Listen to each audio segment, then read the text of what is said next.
Umaga pa lamang, inabangan na ni Marites Carcalias ang pagbukas na ika-5 branch ng Brigada Pharmacy sa Barangay Apopong. Laking pasasalamat nito dahil malapit lang sa kanilang bahay ang Brigada Pharmacy. Dako kayo dako kayo. Kay na kompleto man dire. Naay parmasya, naay grocery. O na nga isa lang yung paliton. Samantala, maaga ring nag-abang si Tatay Renato Pilyaso sa pagbubukas ng parmasya upang bumili ng Power Cells Herbal Capsule. Matagal na umanong umiinom ng Power Cells Herbal Capsule si Tatay Renato. Power Cell, parang may resistensya sa pagbiyahe. Anong Power Cells? Parang mawala ang tanang sakit sa atong lawas. Pila ka tuig na nimong ginagamit? Kuha na, mga isa na katuig. Dako kaysa kausaban.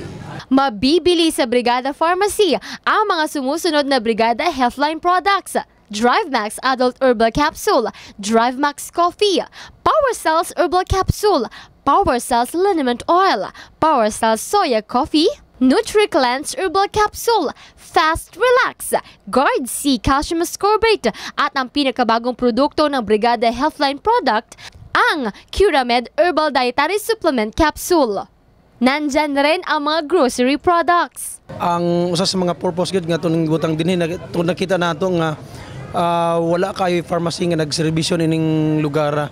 So kita ang mohatag og unang serbisyo para sa mga katawhan dili lang para sa mga katong nanginahanglan og tambal, katong uban usab no nga katong mga basic nga panginahanglanon sa sulod sa panimalay og lauman nato nga unta kini makahatag og igo nga serbisyo labi na katong sa mga duol dinhi para sa nanginahanglan ini nga mga produkto.